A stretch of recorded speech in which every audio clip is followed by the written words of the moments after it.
This man is described by some as one of the most important figures in countercultural art. But the chances are you've never heard of him. Most of his work no longer exists and was painted illegally in the first place. King Robbo is a wanted man and protects his identity for fear of arrest.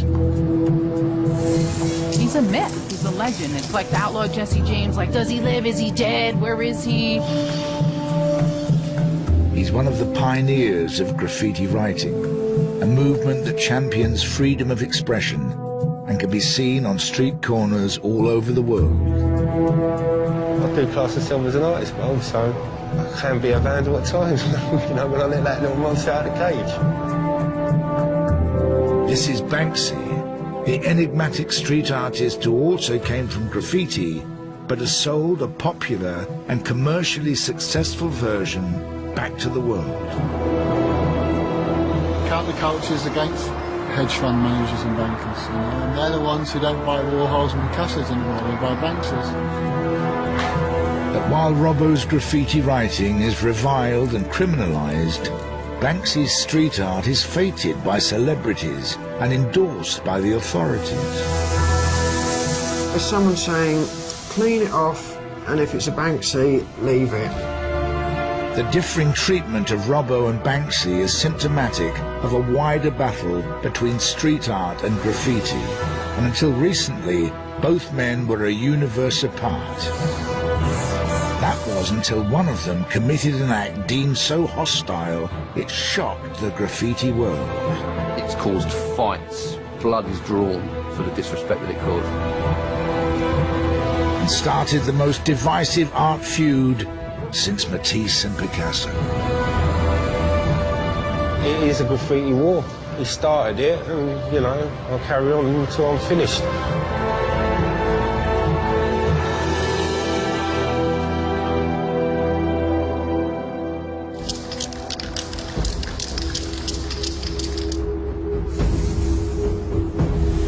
King Robbo is an international graffiti legend who's kept his identity secret from the authorities for over 25 years. A founding father of the British graph scene, he achieved infamy and respect in equal measure during the 80s, when his tag appeared all over London's trains and underground system. This is the tag, there's the R, the O, the B, the B, and the O. And there's my little devil tail that comes through it. This is your basic tag. Well, it's not a basic tag, that's the best tag you'll ever see. After a tag, you'll get the one-letter throw-up. There we go. And it's all just one movement. It's to be done quickly, and it's a baby R. My baby. This was like my trademark in the 80s. It was on every train going.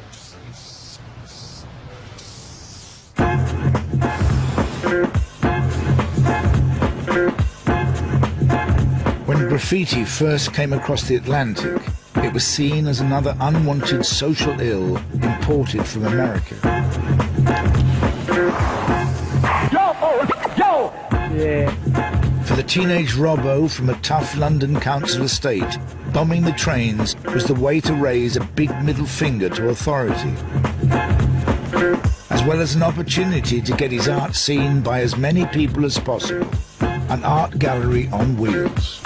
For a graffiti writer, that's the ultimate goal, is to do the trains. If you've got a piece running across London, you've got hundreds of thousands of people who are going to see it. I mean, a piece of artwork running live for everyone to see. And there's nothing more exciting than that, you know? You'd catch the last train to whatever yard you was going to. You'd check it all out, make sure there was no police creeping around or anything. Under the cover of darkness, usually very little light, you'd go to work doing your pieces.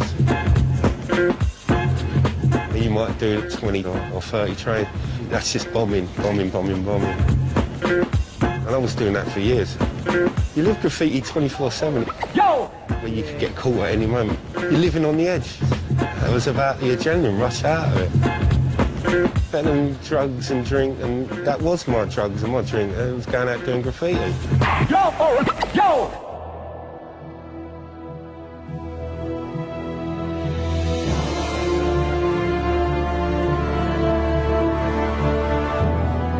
Robbo's talent and ingenuity made him the undisputed graffiti king in London in the 80s and early 90s. The reason Robbo has got so much respect is because he worked out how to get in pretty much every train yard in London, you know. Before anyone else was going to any of the yards, he was the one who worked out, you know, how to get in, how to get out, how to do it properly. He was the one who smashed it all city. Like, you can't really have any more respect for anyone, and anyone who's got the most remote idea about how graffiti works would automatically know that.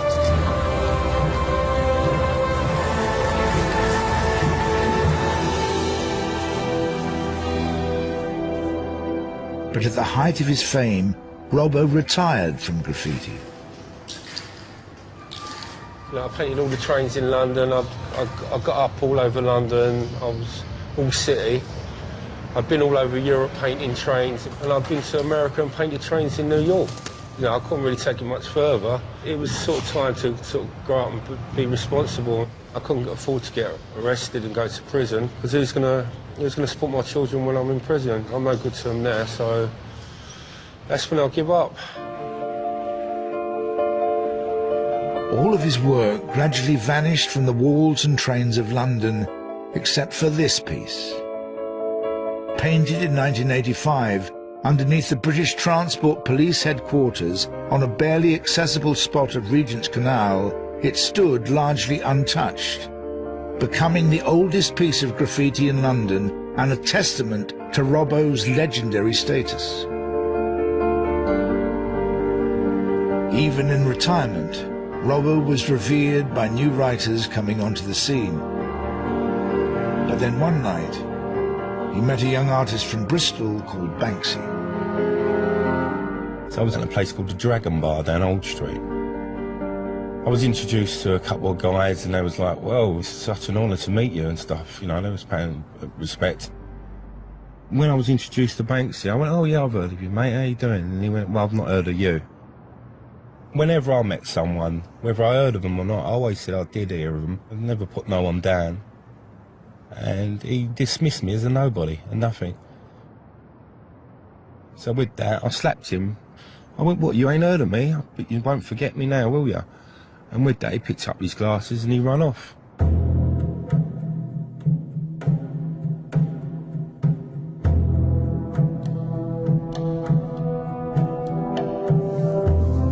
Ben Ine is a graffiti writer turned street artist who has worked with both Robbo and Banksy.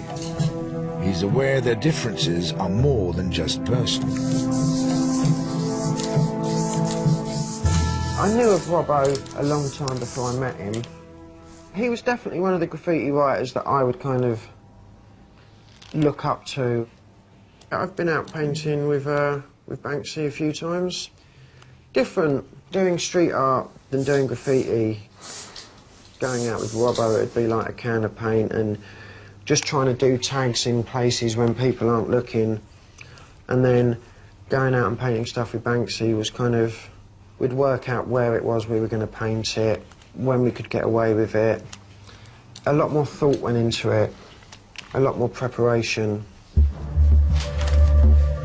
Banksy didn't seem to make much of an impact as a graffiti writer, so he tried something different. Stencils. Sometimes of rats and human figures, sometimes of images borrowed from popular culture. I think what Banksy does is clever. You know, it appeals to people, it's funny, it's kind of vaguely political, you know, and he presents it in a way that is acceptable. With any kind of subculture, people want to buy into that, and he's done it very well. King adds, the author of many books on graffiti and street art, has no doubts about the importance of Banksy's use of stencils. Stencils have had an unbelievable effect on street art. If it wasn't for stencils, I wouldn't be here talking to a national broadcaster about what was essentially defined as vandalism. Banksy turned to stencils because it was quick, because it stopped him getting caught, and to quote him, it made a picture of a bunny look hard. Stencils took the street art from the street and put a price tag on it, made people want to invest in it.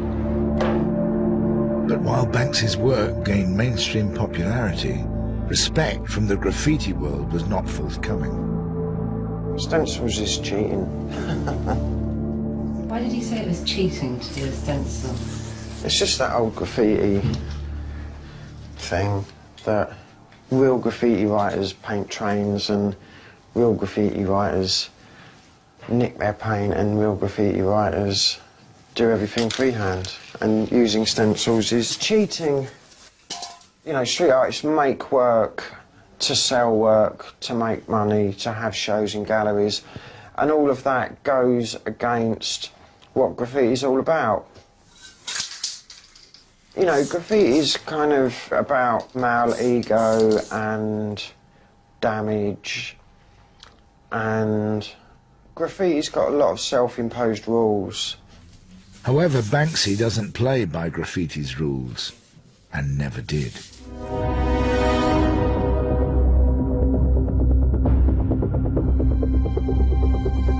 In this book, published in 2009, Robbo told the story of the Dragon Bar fight for the first time, some 10 years after it happened.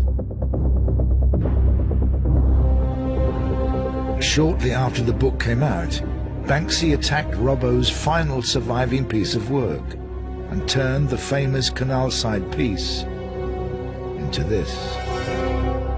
I was angry that he'd crossed the line by wiping out a bit of history. He took an iconic piece and used it to his own gains. That's a no-no. Banksy declined to be interviewed, but when asked to respond to Robbo's account, he said this.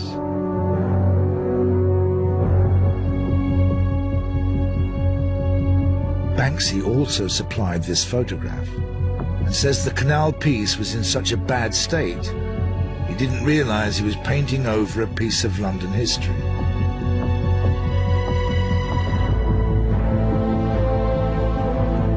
Whatever the truth, Banksy's act was considered sacrilegious by many in the graffiti world,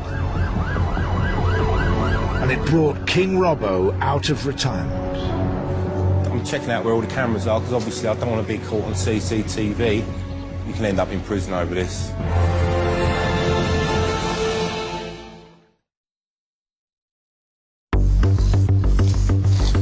Graffiti writing has a strict code of conduct.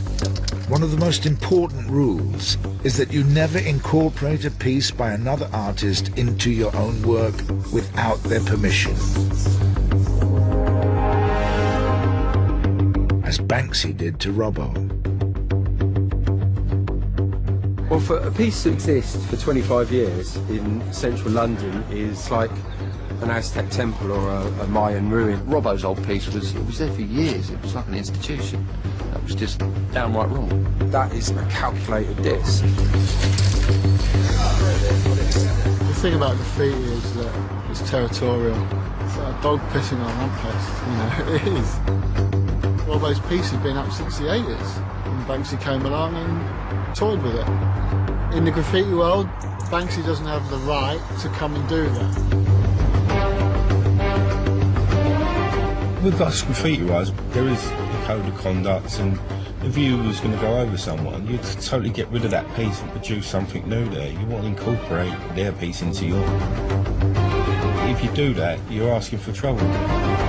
Robbo was so incensed by Banksy's disregard for the rules of graffiti, he decided to fight fire with fire. This is where the artistic side of that argument developed. Within a week I come back, I jumped on a Lilo. It was Christmas Day morning, about 5 o'clock. I was drenched and freezing cold, and I converted his wallpaper paster into him putting up King Robbo. And then he put the FUC in front of the king, so it was fucking Robbo. So I thought I'd come down here and get rid of the FUC. But now he's just had enough and he's painted over it. It may have been Banksy or his fans, but the graffiti war continued along the canal. Banksy put quite a good one, actually. It was, I don't believe in global warming. Blanked out the global, and I turned it into war, so it said, I don't believe in war. And next year I went, it's too late for that, Sonny. He painted over it all and then put a bird with a roller head. And then I come back and I put, he's not the Messiah, he's a very naughty boy. Robbo, Team Robbo. Team Robbo, it stands for anyone that believes Banksy done a wrong move by using someone else's artwork. And once you agree with that, you're Team Robbo. It's a loosely knitted thing. It ain't a crew where you've got to be invited into it. This one here had an huckleberry fin fishing and he pulled out Banksy tag. I got rid of the Banksy tag and I put a placard up there saying street cred. He's not got no street cred with real rioters because they just think he's a sellout who lives off graffiti. When I put street cred, he put a no fishing sign. It's pretty lame, really. What started off as tit-for-tat one-upmanship between Robbo and Banksy degenerated into a wider battle of vitriol and personal insults between Team Robbo and Banksy's fans. Then Robbo called into question Banksy's artistic integrity. He nicked the rats from Blek the Rat from France. He was the original rat stenciler.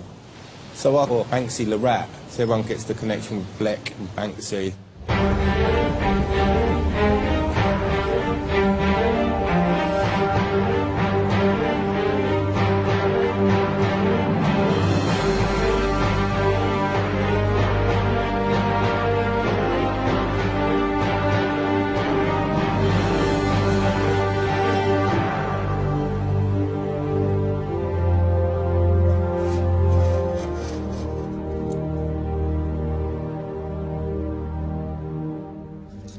And this is a stencil.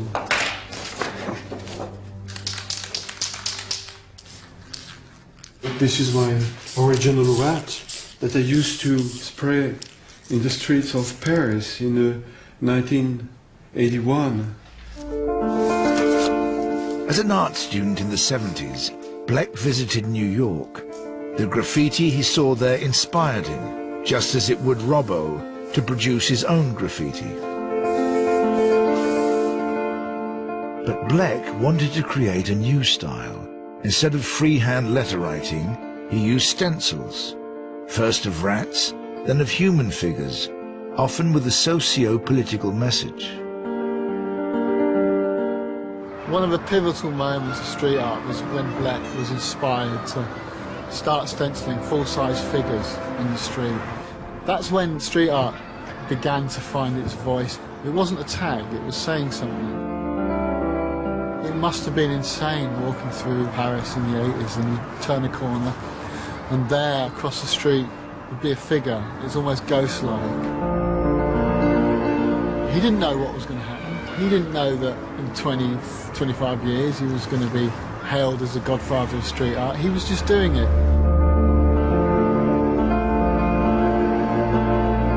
Nor did Blek realise that his own very individual style would be so closely replicated on the streets of Britain.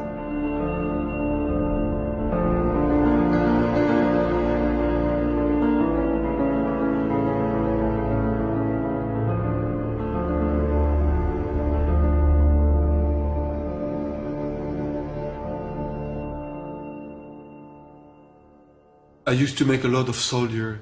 When I see Banksy making a soldier, or when I see Banksy making a Madonna with a child, or when I see Banksy making rats, of course, I see immediately where it takes the idea.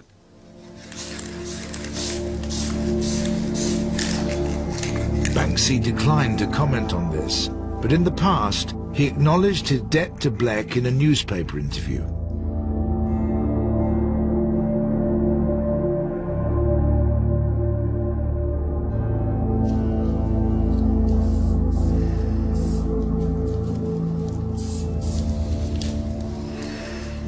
Do you feel a bit cross and a bit angry?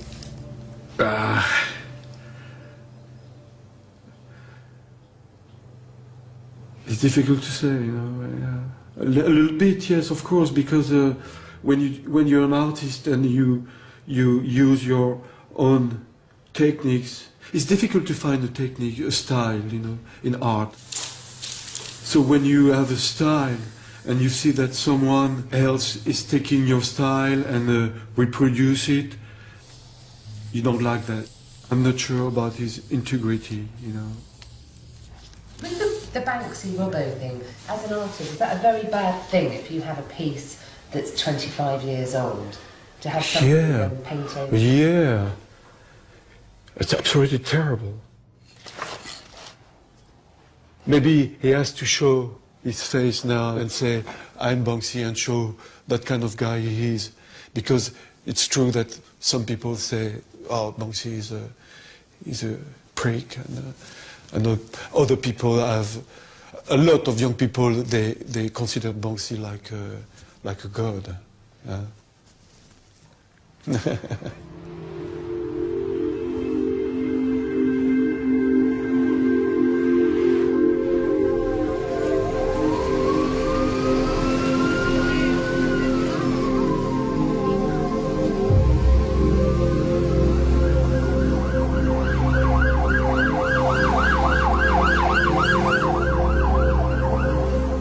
Robbo is en route to the canal. He's willing to risk his life and liberty to strike back at Banksy. You've got to jump around a spiked fence, then cross the train tracks. You've got to be concerned with the electric rails. Does that liven you up? A lot of thought and a lot of planning goes into it just to cut down your odds of getting arrested. You've got to know where all the CCTV is. You turn off your phones, pull your batteries out your phones, so you can't be tied to any masks. If everything goes to plan and you get away with it without ending up in a police cell, job done. Lovely. What happens if you do get caught? Do you run? Oh yeah, I will bolt. Don't worry about that. I don't want to get arrested. I cut down and do the odds as much as I can in my favour. The rest is in the hands of the gods. From this point on, Robbo's wearing a head-mounted night vision camera. He wants to show what's all in a night's work to the graffiti bomber, but is something rarely seen by outsiders. If caught, Robbo could face years in prison.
Love it. I love the excitement. I just got to let that little animal out the cage now and again for the juices to flow, do you know what I mean?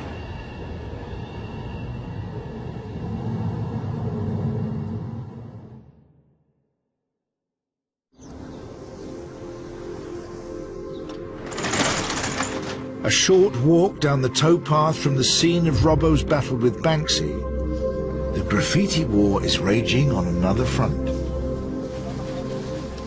Within Islington, we're trying to make our borough as clean, green and as attractive as we possibly can. Our policy on graffiti is that we don't allow graffiti. Graffiti is criminal damage. So people who are spraying graffiti onto walls or tagging are committing a criminal act. Yes, we have arrested people. We've been successful in taking a few people to court. And 2 or 3 people have actually been sent to prison for the mindless vandalism that they've caused. Above the graffiti writing that Martin and Darren are removing, a piece of street art is being left alone. Some people might say they're more or less the same. Why are you taking one off and not the other one? Yeah, that is the argument with art, or what you call art or graffiti. I mean, to me, personally, you should remove everything, really. It's hard to decipher what is art and what is vandalism or criminal damage. If we come across a piece that we're not sure of, we have to take pictures and then give it to our manager, who will decide whether we can remove it or keep it. As the head of service, I do have some discretion, and with regard to street art, there are pieces of very attractive street art that feature in books and calendars and magazines and websites. With some of the Banksy work that we've got, my personal opinion is that they are very artistic. I genuinely believe that it does add value. So when you say add value, what does that mean? Well, the stuff that we've got, there are groups of people that come to look at this kind of work because work of Banksy's has been sold off for huge sums of money. Does it add value? Is it art?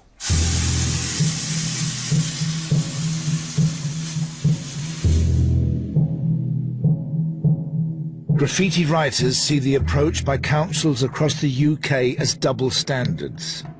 Writers routinely attack Banksy pieces in the street, leaving the onlooker in no doubt as to which guerrilla artists they support in the graffiti war. It keeps Kenny's council very busy.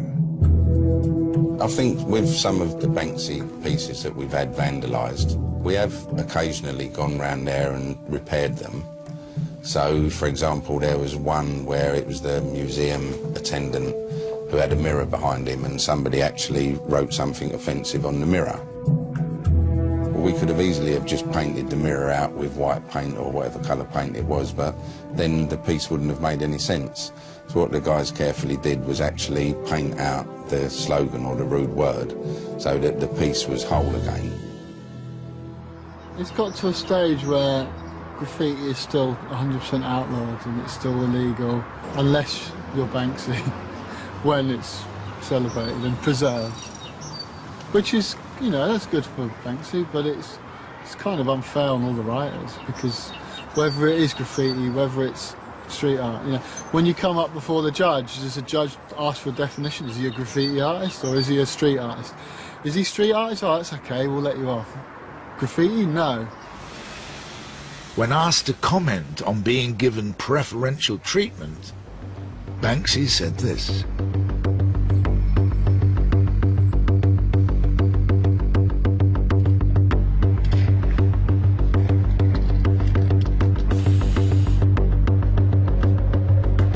Robbo is preparing to attack another Banksy piece. Open camera looking. But while Banksy is protected under perspex, Robbo risks arrest and prosecution for criminal damage. See how quick and easy it is to do a stencil. No skill whatsoever. Someone seems to be stopping and looking. Fucking hell. It's looking off the butt of me. Right, mate? Yeah. Are you Look, one sec, let me finish doing this and I'll talk to you afterwards, alright? Because I've got to do this, yeah? Thanks.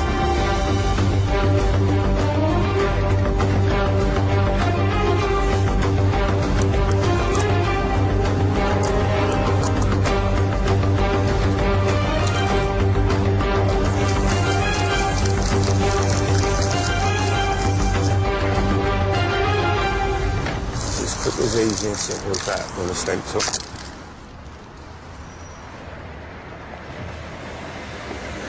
Yeah, look, my name's Robbo, yeah? Been having an argument with Banksy for years, since back in the 90s. I fell out with him. I slapped him, and then all of a sudden last year he went over one of my pieces. It was the oldest piece in London. So since then I've been going over. Well, another fan. Love it.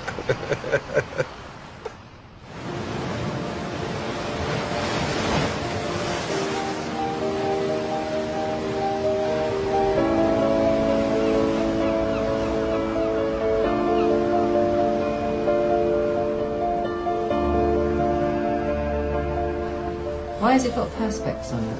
Because someone from Team Robbo chucked paint over it and put a little Hitler moustache on the kiddie, and the council came down. They cleaned the graffiti off of it and stuck a sheet of perspex over it, and now it's protected for all eternity, so everyone can appreciate it.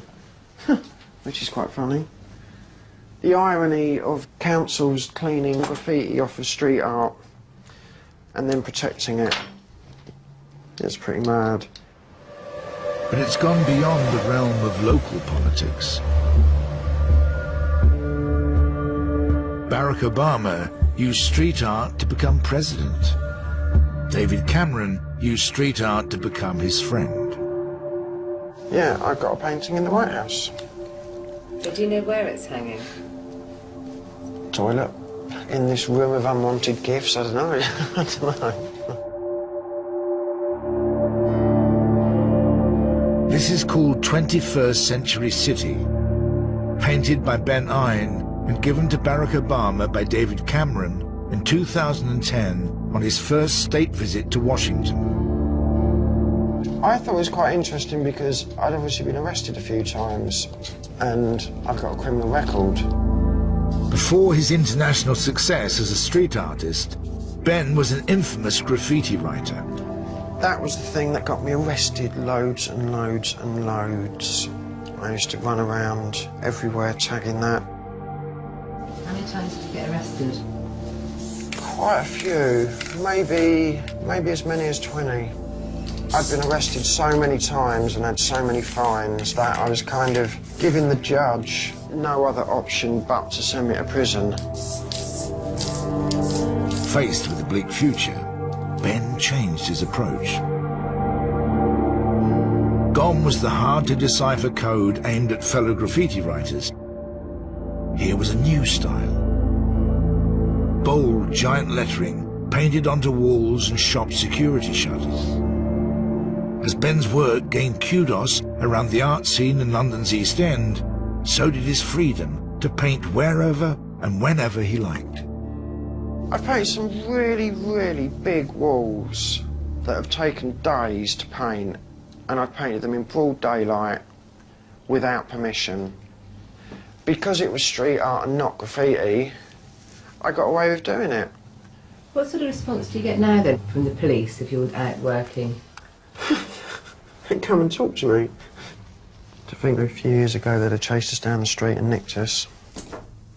The former graffiti vandal has even been invited to Downing Street for a personal audience with the Prime Minister. Mr. Cameron wanted to say thank you. We sat in the garden and had tea and biscuits and chatted about art and chatted about the state of the country, and it was funny. What biscuits did they serve you? Kit Kats. I'm massively privileged that I have the opportunity to live off of what I love doing. Yeah, it's amazing. A lot of graffiti writers are now beginning to understand that what they actually do is art. You know, they don't have to go to work and do a job that they hate. You know, they could get a studio, they could make their graffiti, they could have shows and they could sell it.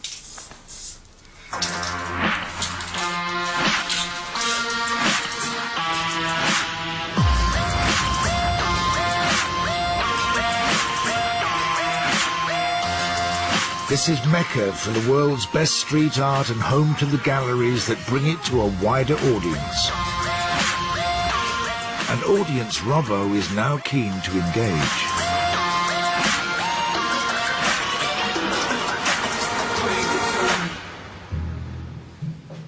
pop Tony down there.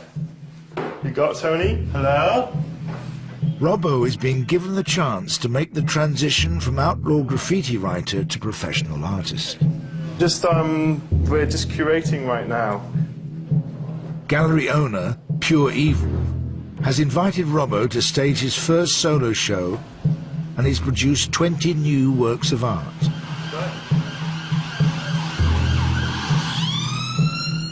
Tomorrow, they go on sale to the public. Oh, they do look nice, huh?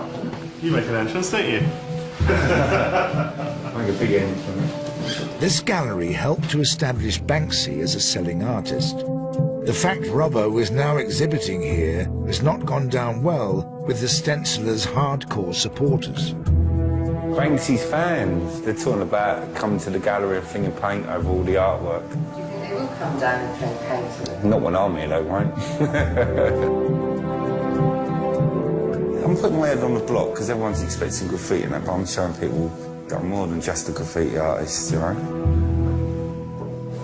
Yeah, how bad would that be, making money out of something you love doing? The future Robbo wants, where he makes a living from his art, depends on whether or not this show is a success. So I'm on the eve. Life-changing fucking experience, really. I never thought I'd ever do this.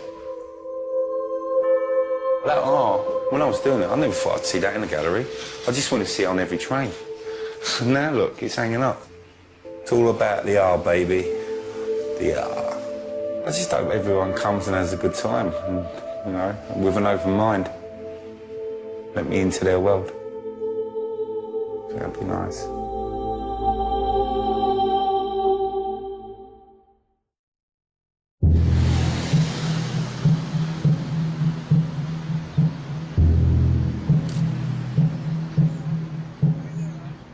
It's the day of Robbo's first solo show.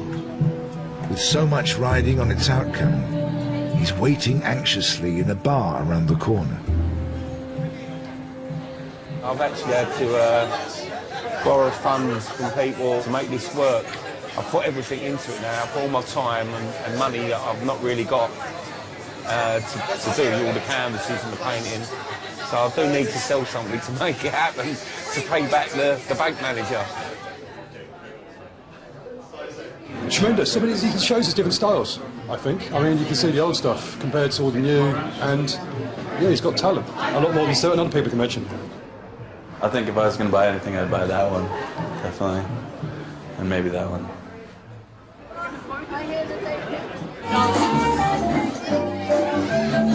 Hello? It's rammed. It's completely rammed. There's loads of people standing outside, lots of people standing upstairs, wandering around looking at the art. I've got one guy who's reserved 2 pieces. No!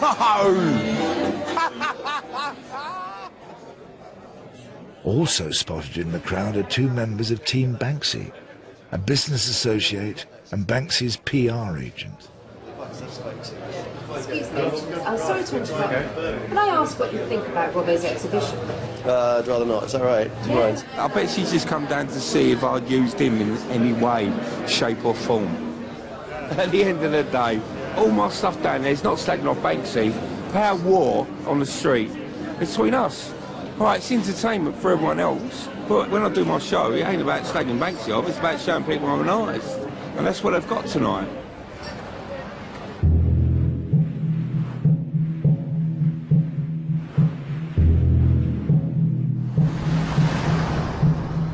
Following the success of his solo show, Robbo's ambition to work as a professional artist looks like becoming a reality. You know, I'm getting opportunities to do commissions all the time. I'm getting flown to Milan, Rome, Paris, like Berlin this time, New York. When you're an artist, you want people to see your stuff.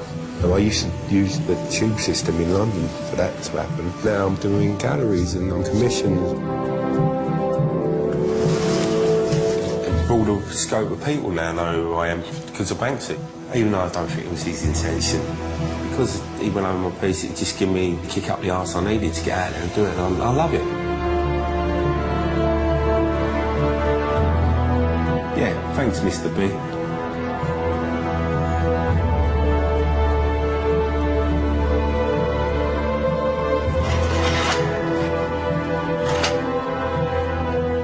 Robbo's been commissioned to promote a film premiering at the Berlin Film Festival, and is painting a portrait of the film's star on this wall.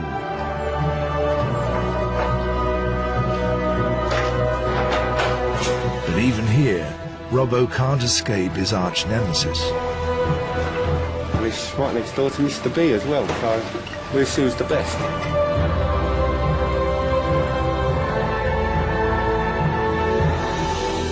Let the art talk for itself. I'm going to do it freehand, whereas he can only stencil.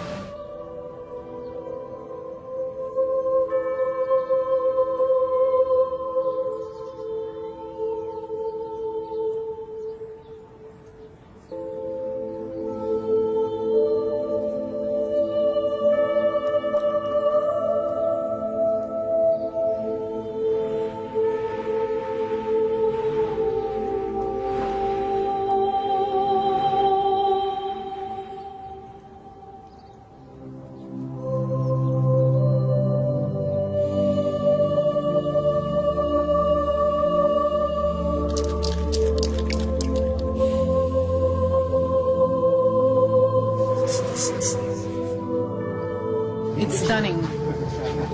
I'm excited for her to see it. Very pleased. I mean, like, come on. Who wouldn't, right?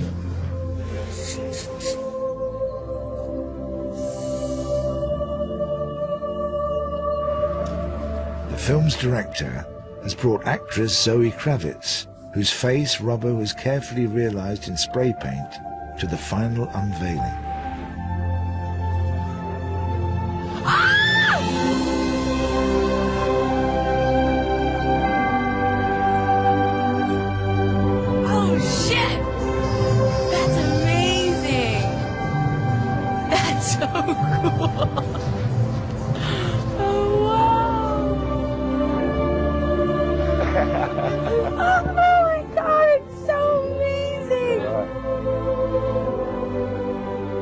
You know, he stands out for a reason, that his talent shows through his work, and, you know, I think it's just the beginning for him, and I'm honored to be part of it.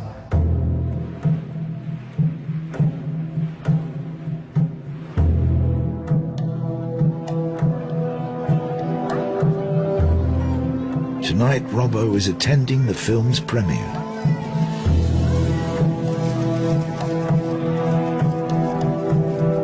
The only red carpet I've ever been on is during the 70s in my granddad's house. That's going to be a new experience. A boy from East London, he's on the red carpet in Berlin, hanging about with directors and stars.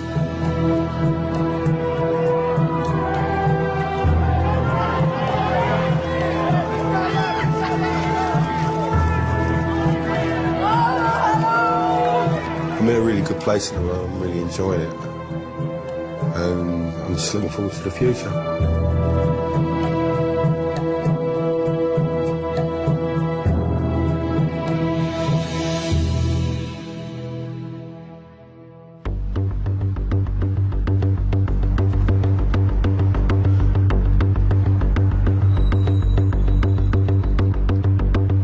Banksy's gone over my piece yet again, and he's replaced it by what you see over there.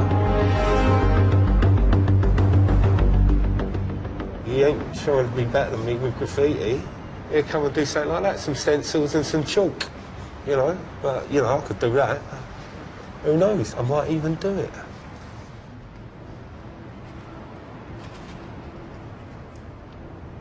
So is the war over? It's definitely not. How can it be now? He's had the last say and I can't have that. With all the walls in London, he's come and gone over one of my pieces, which is not exactly easy to get to, so he's made it personal again. So what's next? I tell you what, why don't you come with me one night and I'll show you what's next.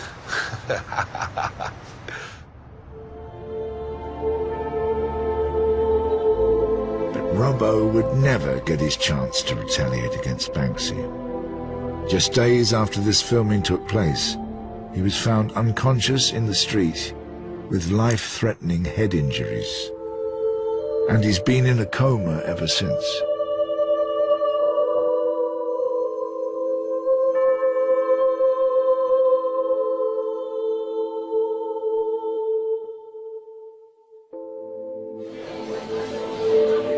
Team Robbo exhibition goes ahead, giving friends and family the chance to celebrate the man whose career inspired a generation of graffiti writers and who poignantly was just about to get the respect he wanted as an artist. Robbo would have loved today. He'd love to paint art and get paid for it 24/7, you know, and this is another step on the rung on his ladder of becoming a professional artist. I've known him years. He's a fighter. His time's not done. He's, you know, definitely not done. There's so much more for him to do. It's been overwhelming, the amount of support that we've all got, and you know, it makes me proud. He's loved. He's really loved by a lot of people.